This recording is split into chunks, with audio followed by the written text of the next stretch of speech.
This episode of Weekly Weird News is sponsored by Upstart and by Raycon. It's been a little while since we asked, so what exactly is going on with Kanye West? It's not his name, Elliot. That's true. We'll get to that. So a lot of things.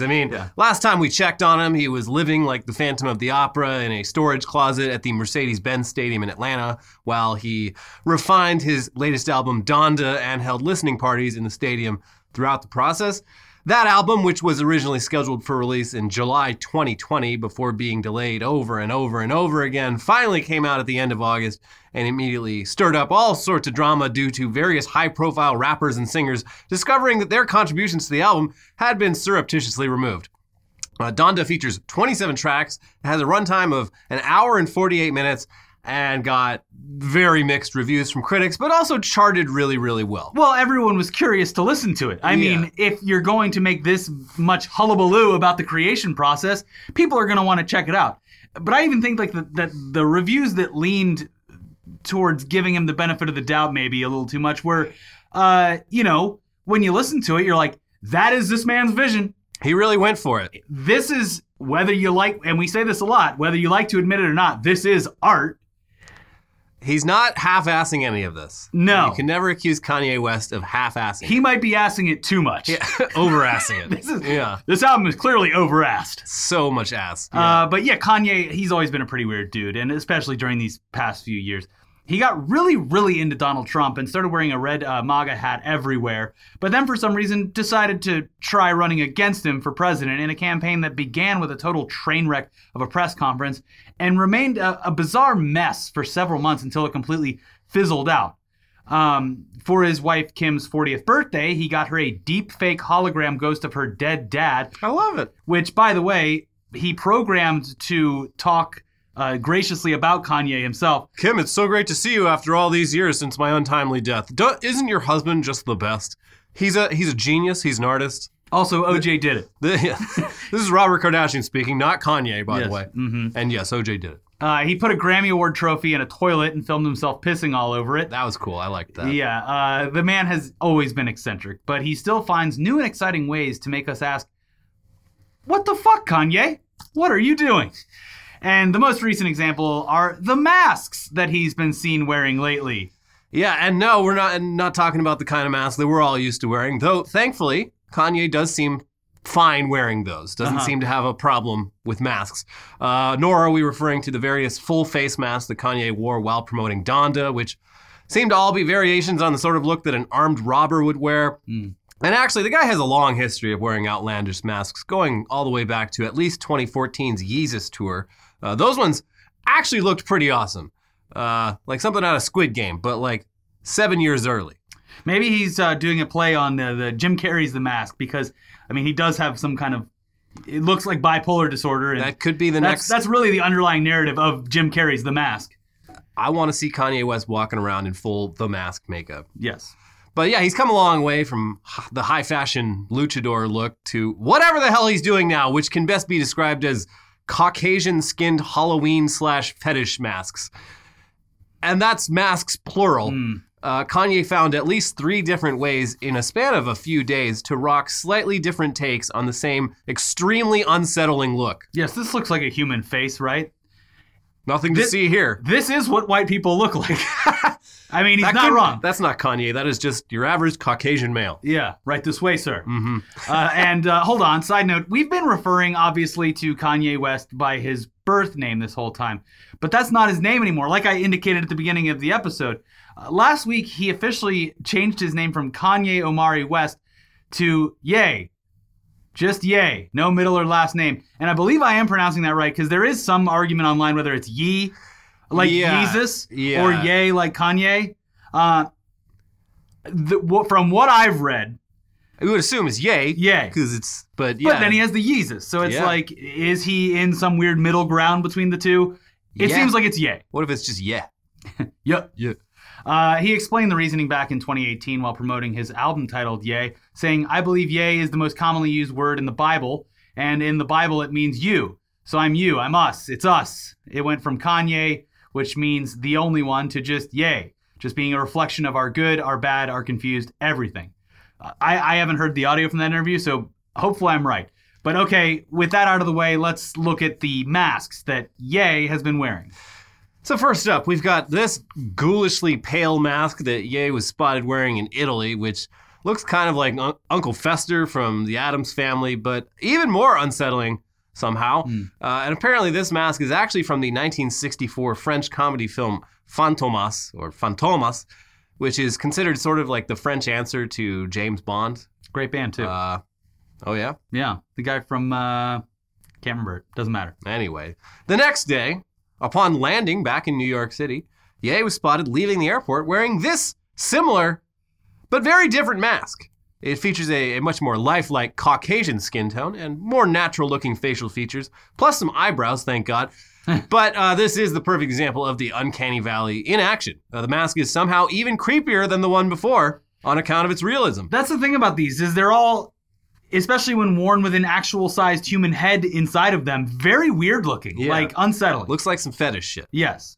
And yeah, the eyeshadow on this does not help. Just a day later, by the way, Ye was spotted out in New York wearing yet another creepy mask. This one just slightly different than the day before. In a lot of ways, this latest mask was even more realistic and lifelike than the previous one. But again, the uncanny valley is on full display here, even with Ye trying to reduce the creep factor by wearing sunglasses. Somehow this time, the mask was arguably not even the weirdest part. He wore a mask, a very creepy mask, while meeting up for coffee with Michael Cohen. Not exactly a subtle situation by any means. No. Hey, there's Michael Cohen, and oh my God, is that Kanye West? Michael Cohen and Michael Myers? What's happening here? Yeah. We're, of course, talking about Michael Cohen, Trump's former attorney, who was criminally prosecuted for a bunch of crimes that he committed while working for Trump's campaign, who then totally flipped on Trump and now very publicly hates him. So maybe they were arguing about that. Mm-hmm. I don't know. Has Kanye said anything about Trump lately? I don't know. I would assume that they still talk. You would hope so. Especially it looked like they were pretty good friends, and with the trouble that both of them have been going through, you would assume they might console in one another. Maybe Trump took it personally when Kanye tried to run for president. But wasn't he running as a spoiler candidate? Yeah, most of the people on Kanye's staff, the higher levels, were just Republican operatives. Yeah, and it was just like, we're going to get a bunch of Democrats to vote for Kanye. Yeah. Anyway, if you're a viewer of our show, you probably mostly know Michael Cohen, not from his crimes and all that. You know him as the guy who made several fake Twitter accounts to praise himself, like Women for Michael Cohen, which frequently referred to him as a sexy pit bull. Mm-hmm. And we did an episode on that, 3-4 years ago? And the Twitter accounts for us. Yeah, the Blanks for Internet Today accounts. Still going strong. Still going. Without a shade of irony anymore. Yeah, Grannies for Internet Today, Gays for Internet Today. Women for Internet Today. It is so far removed from the Michael Cohen story that if any new viewers saw this on Twitter, they'd just be like, wow, they have a lot of very specific fan groups. A lot of very active community. Yeah. So thank you for that. Diverse. Especially Grannies for Internet Today. I love that one. Yeah.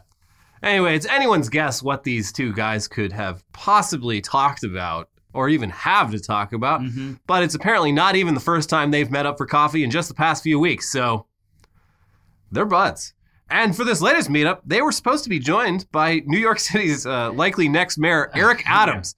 But he got held up somewhere, probably crossing the bridge from New Jersey, where he secretly lives. Yeah. But imagine that blunt rotation. Yeah, and it could have been Andrew Yang. That would have been a real meeting of the mind. I feel like Kanye and Yang probably are. They probably are.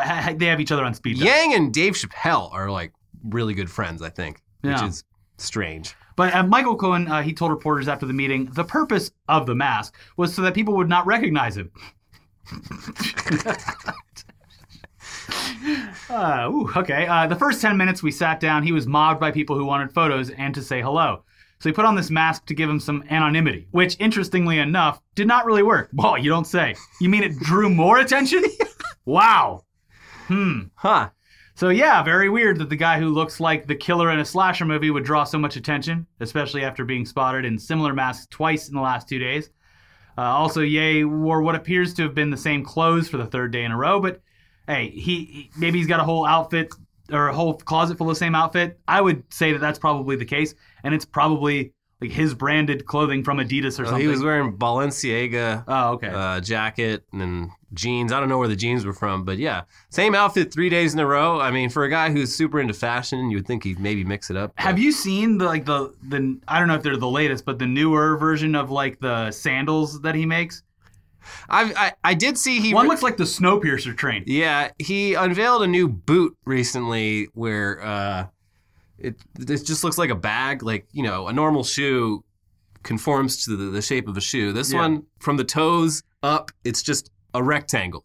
Yeah, it's a bold look. It's an 8-bit shoe. Yeah. Yeah, and it's like $350. Even back when the Yeezys were like new, I was just like, that. I don't get it. Yeah. Good for you. Back then, the joke was that it looked like a whatchamacallit that floats across the top of water and land. Oh, a hovercraft? Yeah, yeah. Looks like that. Yeah, people love this shit. But everyone bought it. People buys it. And, he made him a billionaire. Yeah. So there you go. He's obviously smarter than we are. Who am I to argue with fashion? Fashion, yeah. Yeah. But the reasoning behind Ye's recent masks, they remain unclear. Maybe there's no reason at all. Does he really need one? But at least when Ye plays dress up, it's just bizarre and not wildly offensive to a group of people that this country has treated horrifically for hundreds of years. The same cannot be said for a high school math teacher in Riverside, California, who decided that the best way to teach a very basic concept in trigonometry recently would be to just do some Native American or anti-Native American racism straight out of the early 20th century. Not even the recent past. Just some grotesque racism. It's been a couple of weeks at least where I have physically cringed and had to shut a video off. And this was almost immediate. Yeah. Like I was like, oh God. Like if it was a laptop, I would have slammed it shut. Yeah. Yeah. It's like the Ring video. Throw your phone across the room. But yeah, simply explaining this, it's not going to do it justice. So just watch this. Sohcahtoa, sohcahtoa, sohcahtoa, sohcahtoa, sohcahtoa, sohcahtoa.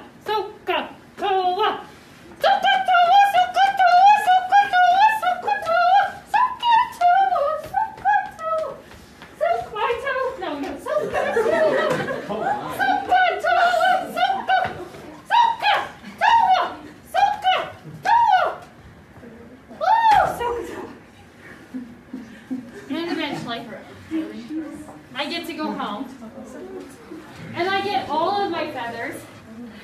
All right, now that you've picked your phone up from across the room, what the fuck is going on here?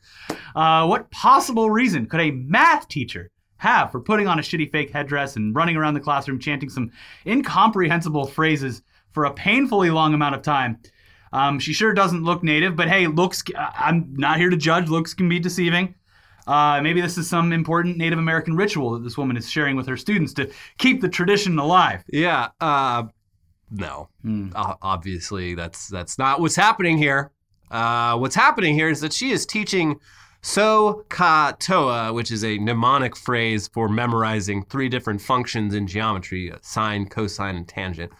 And she's doing it in the most obnoxious and offensive way possible. But hey, at least she got to the point, got it across, and moved on to actually teaching, right? This was just a quick, minute, and then it was over, and no more weird Native American racism, right?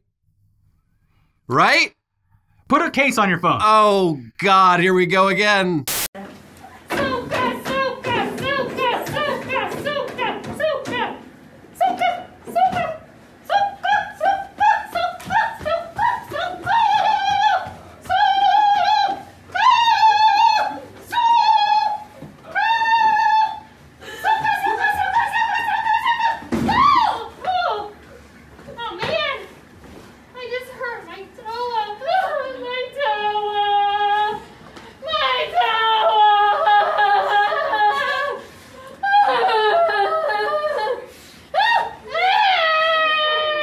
All right, is the screen cracked or is it back to normal? Yeah, I don't know. Sorry about that. Yeah, did you throw a hammer at your TV? Sorry.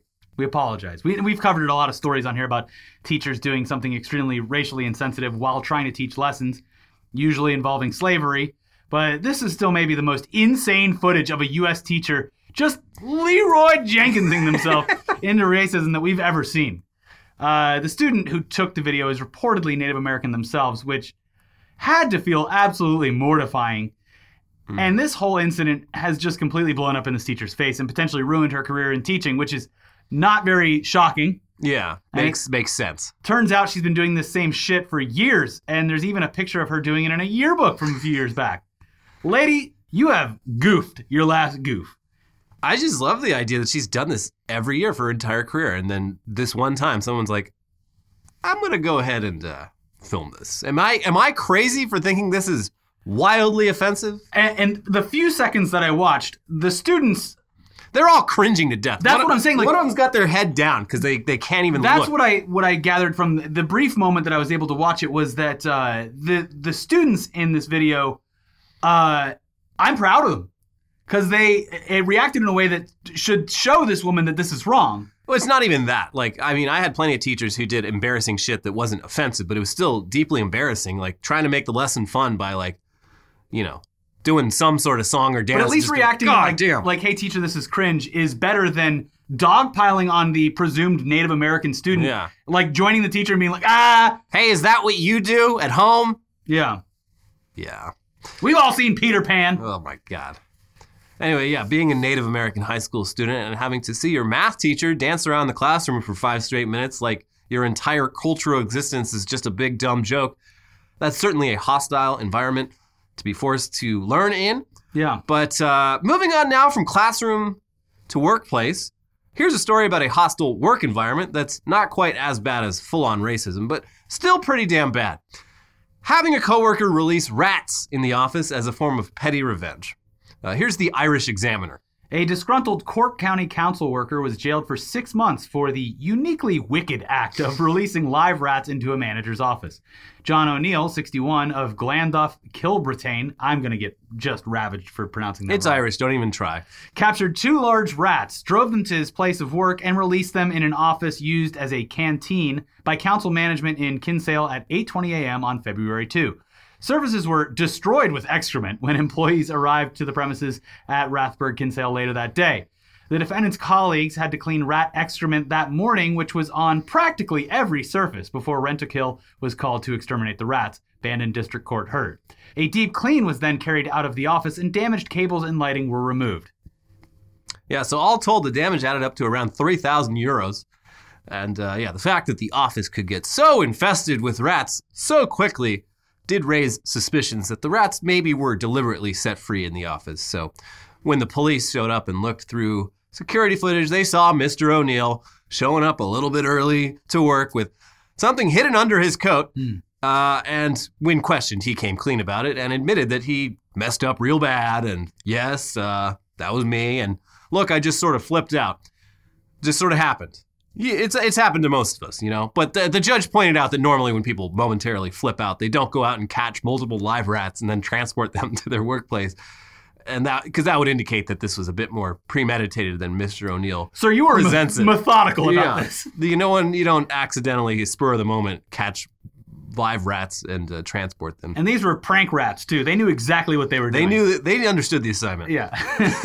Anyway, this guy's now headed to prison for 6 months, which, I don't know, seems like a lot, but they do want to set an example. They don't want this rat shit to become a thing that people do. Literal rat shit.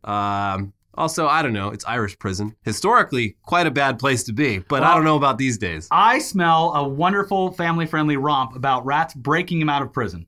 Yeah, that's true. They need to repay him. Yes. He gave them a home, and now they're going to bring him He's home. going to have a little piece of cheese and just right through the bars. And they're going to come nibble those bars until they're wide open. Yeah. But, I guess the lesson here is to be a lot more discreet about bringing your rats into the building. Definitely don't get caught on camera because that's ruins the whole thing. And also, when they come and ask you about it, you play dumb. Yeah. Like, what rats? I don't know anything about that. But whoever did that, very annoying. I hope they go to jail for 6 months. Got to Richard Gere those things. So that's how you do this without going to prison. Or just don't bring rats to work because it's disgusting. But, I can't control what you do. Yeah, I mean, that's the thing, though, is once you let those things loose, it's in God's hands. Yeah, they're fucking and breeding and birthing so fast. You can't just be like, hey, stop, I think we've done enough damage. Yeah. They will continue until the job is done. They will. Yeah. But speaking of disgusting, Let's not give anything away for this next story. Let's just show you. Here's the cover of this past Thursday's edition of the Toronto Sun. You got a caption about how inflation is currently the highest it's been in a long time, but the Bank of Canada says it's only temporary. And then in huge text below it, it says, "That's a stretch," with an image of a Canadian $20 bill being stretched apart by two big manly hands. Stretched wide. Wide with a tight grip. And a ring that looks perfectly placed. Yeah. Yeah. So, does this remind you of anything? I'm triggered. Anything at all? Yes. Well, if not, good. Mm-hmm. You've led a good life. You sweet summer child. But if it does remind you of something, it's probably Goatse, an image that we absolutely, under no circumstances, we cannot show you Goatse because it is a guy gripping and stretching his anus to a just horrifying degree. Yeah. Straight at the camera. You can see the other side of this guy through his butthole. That image was passed around as a shock image. Starting all the way back in the late 90s. It was one of the first. It was basically an early X-rated way to rickroll people before people calmed down a bit. We were pretty savage back then. Yeah. One of the hands in Goatse even features a ring, just like in the Toronto Sun's cover here. There's no mistaking it. It seems like a huge stretch to think that this graphic designer, whoever they are, didn't know exactly what they were doing here. They created essentially a Rorschach test to detect whether you've spent way too much time on the internet, and we've all just failed. Yeah. Yep. Well played. That butthole is burned in my brain. Never leaving. Yeah. Before we get into the headlines half of this show, it's time to tell you about this episode's sponsors, starting with Upstart. If you're carrying a credit balance month after month, it can feel like you're in a never-ending cycle of debt with no end in sight. Upstart can help you get that final payment so you can get ahead. Upstart is the fast and easy way to pay off your debt with a personal loan all online. Whether it's paying off credit cards, consolidating high-interest debt, or funding personal expenses, over 1 million people have used Upstart to get one fixed monthly payment with a clear payoff date. Rather than looking at credit score alone, Upstart considers other factors like your income, current employment, and credit history to find you a smarter rate for your loan. You can check your rate without impacting your credit score in minutes for loans between $1,000 to $50,000. You can even receive funds as fast as one business day after accepting your loan. Find out how Upstart can lower your monthly payments today when you go to upstart.com/weird. That is upstart.com/weird. Don't forget to use our URL to let them know that we sent you. Loan amounts will be determined based on your credit, income, and certain other information provided in your loan application. Upstart.com/weird. There's so much going on in the world, maybe even too much, and it can be hard to keep the vibes around you under control. But you can always control the vibes in your head with a pair of Raycon wireless earbuds in your ears. That's our next sponsor, Raycon. Raycon. Whether you use them to pump up, wind down, work, or work out, Raycons are our go-tos for on-the-go audio. For us, they're just as great for listening to podcasts and audiobooks on a nice walk as they are for bumping our favorite tunes for an intense workout. New Every Time I Die album. Fantastic.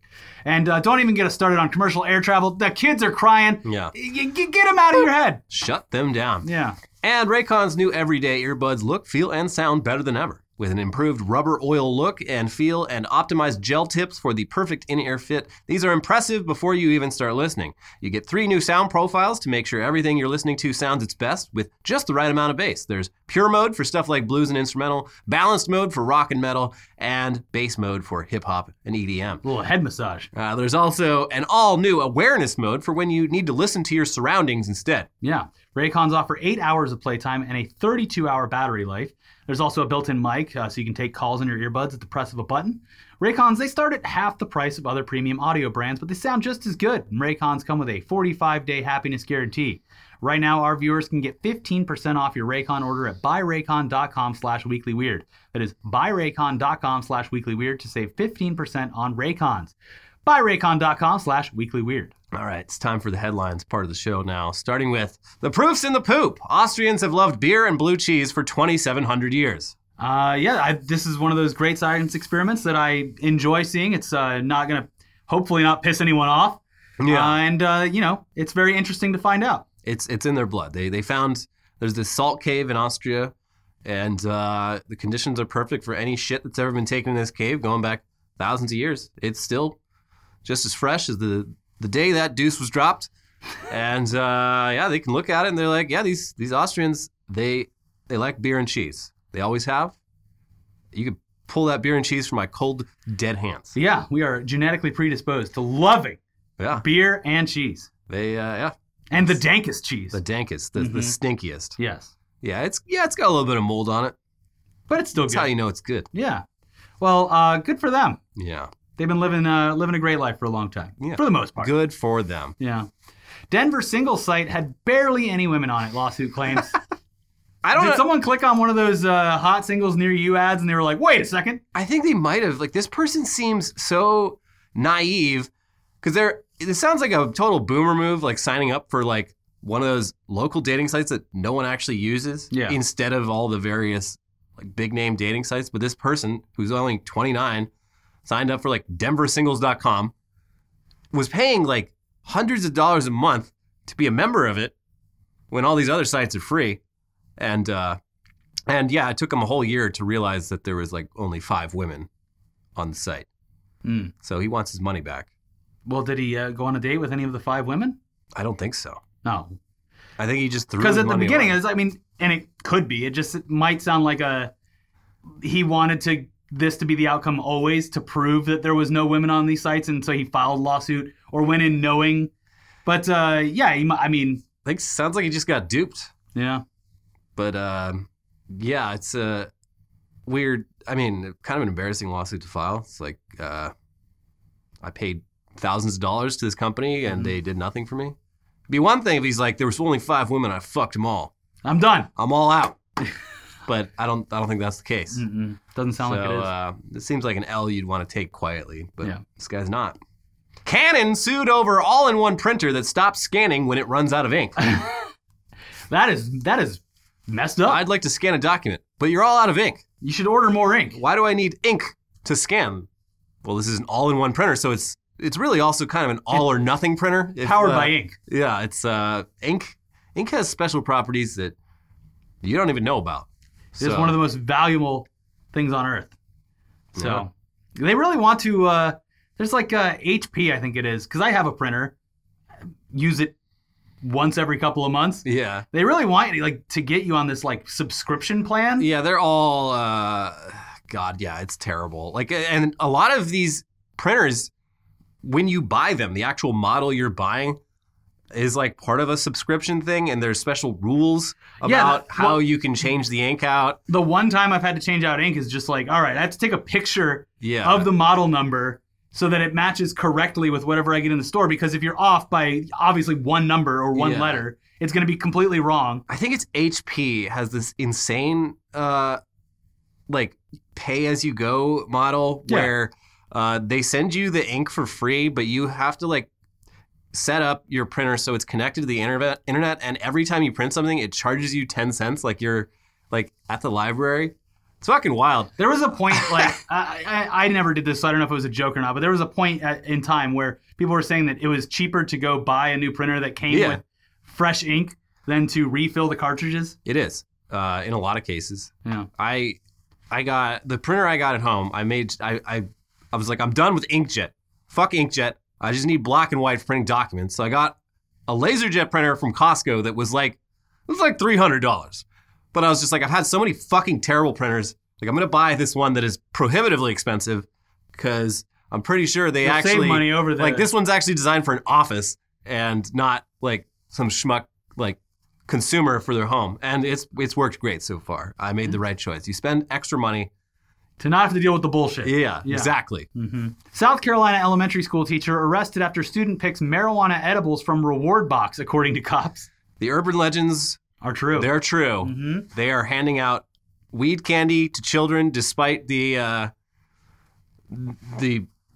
economics of that just being really stupid. Just terrible. Like waste of money. Just spending hundreds of dollars on waste of money and weed. 5 edibles. Yeah. This teacher they had a candy jar, like, oh, you answered the question right, little Timmy. Come get your prize. And it's a little pumpkin jar, and he reaches in, and she's like, oh, no, actually not that one. Let me grab that from you. Grab another one. And he grabbed another one, and it was weed candy, too. And she's just like, actually, no more. Take the penthouse. Yeah. Or the knife. And, like, weed isn't even legal in South Carolina. So it's like, so how did she get it? How did she get it? But it's like, I mean, how did she get the kind that's packaged like candy and stuff? I mean, someone brought it over the border from somewhere. Is it a medical state? Because they do that. I mean, oh, I don't know. It's at this point, which is good news. At this point, it is confusing what states it's actually still fully illegal in. Yeah. Well, regardless of the case, I still don't understand how they made it into the reward box at an elementary school. Or I mean, I do personally think that the way a lot of these edibles are labeled is maybe a bit dangerous. Yeah. At the very least, you're violating copyright, which I don't give a shit about. But you are doing so in such an egregious way that if you weren't looking too closely, you could maybe grab the wrong bag of Skittles and have a really long night. Yes. So, also, it's so hard to like get a dose that would be considered normally fun into something that is a snack. Yeah. Because it's like that one gummy bear. A gummy bear that big can put you on your ass. Yeah. And I remember getting like a chocolate bar once, and it was like, whatever you do, don't eat the whole chocolate bar. Yeah, I hate that shit. And it's like, okay, I have to it break tastes off good. Yeah. One chocolate bar will put you on you will never come down from the moon. This fucking weed arms race. I'm sick of it. It's what ruined weed for me. I just want a tiny little bit of weed. It got too strong. Yeah, I couldn't, it was bad. It's weapons grade weed. Yes. Give me that fucking garbage shake. Doesn't like no form or it just looked like oregano. Yeah. Give me some of that. Tastes like burning. Yeah, it makes you not want to have more. Yeah. So you only get a little bit. So this is disgusting. The best stuff. It's like shrooms. Like you don't want to do it again. I don't even want mids. I want lows. Give me the worst weed you have. Half the bag should be seeds. When I had like a medical card way back in the day, like 12 years ago, like even then my tolerance was going to shit. Yeah. So I would go to these places. I'd be like, so what's like the weakest weed? Like what's the shittiest weed you have? And you'd be like, all right, well here's the shake jar. It's like $5. I'm like, yeah, I'll take a bunch of that. Are you sure you don't want this one that looks like it's frosted? Look at this one under a microscope. Look at all the trichomes. I'm like, yeah, that's gonna ruin my weekend. Just give me the shittiest weed you have. Yeah, I don't want to be out at the wine tasting, falling into a table. Yeah. Thanks. Lieutenant Governor Dan Patrick of Texas paid out his first voter fraud bounty to a progressive poll worker in Pennsylvania who caught a Republican voting illegally. What? You got to give it to Dan Patrick, though, in this one scenario, because he did actually put his money where his mouth was, even though it was someone... He was real cheap about it, though, because they have the $1 million bounty pot. He gave this guy $20,000. He's like, actually, the bigger amounts of money are reserved for, like, more extreme cases of voter fraud. And this guy's like, I literally found a guy voting twice at my precinct. He voted as himself and then came back in a disguise and voted as his son. Like, that's exactly what you guys were talking about. Dan Patrick did not want to pay this out. No. Most likely. Like, oh, fine, give him whatever. There's been a bunch of other examples from Pennsylvania. I think they were all Trump people. It's just so funny because, like, they're a year later, they still haven't found a significant, crime. And the ones that they do find are all just, like, Republicans doing the thing that they complain about Democrats doing. Yeah. Well, if they're doing it, and where did this bounty money come from? Oh, I don't know. That's a good question. Probably the tax dollars of the or state a super PAC. So it's like the people behind this have to be pretty bummed about it too. Yeah. Especially if it's the citizens of Texas. But speaking of voter fraud, Nevada man who claimed someone voted as his dead wife charged with voter fraud. This is a fucking elite, bold move this guy tried. Because his wife died, and then on the voter rolls, it said she had voted, and this was all over Fox News and stuff. He's like, try telling me voter fraud's fake when my dead wife voted somehow. How did that happen? And you're like, oh my God. And a year later, obviously it's been under investigation. He put a microscope on himself. Yeah. And they're looking into it. They're like, oh no, this guy definitely voted as his dead wife and then brought attention to himself to try to make a point. And I got away with it. No, you didn't. No, he didn't. You got away with it for a while, I guess, but yeah. Interesting move this guy did. Really fell on the sword. Yeah. Yeah. But hey, you thought for a little bit. And technically the damage is done because as we know, people don't really... Fox News isn't going to be airing the follow-up story ad nauseum. No, absolutely not. West Japan man arrested for alleged sale of porn videos with pixelated images altered by AI. Oh my God. The deep fakes have finally found their true purpose, their true calling. Because all that Japanese porn, everything's pixelated. Not allowed to show genitals in Japanese porn. They depixelated it. He depixelated it using machine learning. So that doesn't mean we've talked about depixelation. It's not actually showing what's there. It's the computer in this case is it's using its knowledge of what penises and vaginas look like to construct a new one in the place of these pixels. Yeah. So be really interested to see like how this machine, like how does it choose the length, the girth, the color? How does it do it? Just measure the I mean, there's enough information in the pixelized version. Because they really do it in that like old school unnecessary way where it's like block pixels, like a mosaic. Yeah. So there's enough, at least like color, length, girth. Anyway, yeah, this guy got caught. Got caught using his elite skills. Yeah. And he's in big trouble now. New Belgium creates torched earth beer that tastes like climate change. Like eating a Band-Aid. This is actually a brilliant PR stunt. I mean, yeah. So it's a PR stunt. It's a 6-pack that costs $40. And it's made from water that they dredged out of their local river right after a wildfire season. And then instead of hops and barley, they use like 2 alternate ingredients that are hardier crops that, like the idea is climate change is going to fuck up the hops and barley crops enough that, you know, sometime in the future they won't be available enough to use in beer making. And all the water will be fucking disgusting. So they're just like, this is the beer you're going to be drinking in 100 or so years if climate change gets worse. And also it's $40 because, you know, scarcity now. That's what it costs. Yeah. And apparently tastes real bad. Although the CBS This Morning hosts back in the studio, like when they cut back to the studio after the segment, like one of them tried it and she's like, that's actually really good. I like that. I would buy that. And the other hosts are like, no, this is supposed to be a cautionary tale about. Well, as I was going to say, like someone would come back from the future in a time machine, and they're like, "Oh God, what a long trip! Can I have a beer?" And you hand them like, and they're like, "Oh God, it's so malty, and hoppy." What is this? I'm gonna get a torched earth. Yeah, delicious. It's that ashy taste I love. Yes, like you're not gonna drink a Coca-Cola after having Nuka-Cola and be like, "This is better." Yeah. So it's an acquired taste. So there you go. Florida man uses finger guns to steal Waffle House napkins, deputies say. This wouldn't have happened at that other Waffle House. No, the waitress put down those napkins. She would have pulled out her own finger gun. This is like our third or fourth And my finger gun works. Our third or fourth Waffle House story in as many weeks. And this one, the Florida man, he went into a Waffle House, said, "Everybody get on the ground, this is a robbery!" And they, you know. He was an improv student. You hear that, and you get on the ground. You treat it like it's real, even because he might have a gun somewhere. He might have a real gun, but yeah, he's like, and I'm taking these, and just grabbed a bunch of napkins and ran away. Okay. I think he was drunk.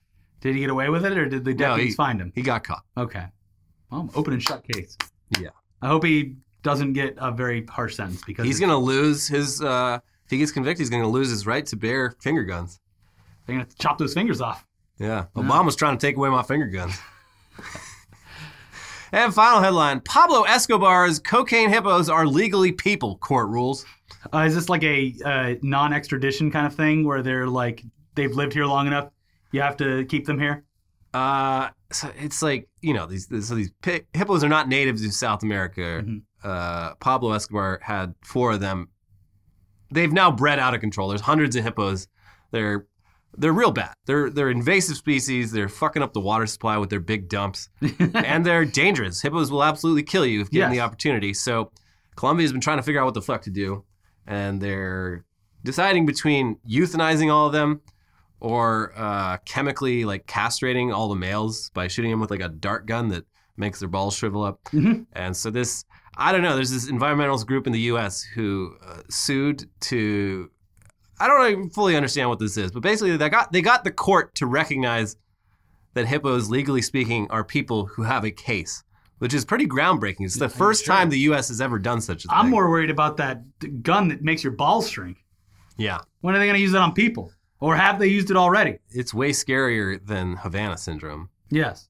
The very real problem. That's very real Havana syndrome. when politicians want to break, they have a little bit of. Oh, I'm syndrome. sorry, I can't make it. My Havana syndrome is having a real bad flare-up. It's what happens Those when you damn Russians. It's a night of rum and cigars. Yeah. And the next morning you Ooh. feel like shit. You got a sore throat.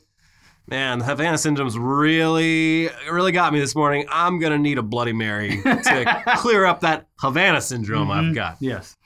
But yeah, the castration gun, much scarier. Yes. But yeah, I mean, I feel bad for the hippos. I mean, It wasn't if their fault. if it's possible, I don't think it is, but if it's possible, it'd be cool if they could take them back to Africa. But like, sounds like it's probably really hard to load hundreds of hippopotamuses onto like a ship and just being like, hey, chill for like a week. We're going to cross an ocean. We're going to a place you're gonna fucking love, but for now, just stay put. Don't kill anyone. Don't tear the fucking walls apart. How did Noah do it? This is How so did he do confusing. it? There's some plot holes in Noah's Ark story. Yeah. The hippos Yeah. would have just destroyed everything. They would have, yeah. It would have been a wild battle royale on that boat.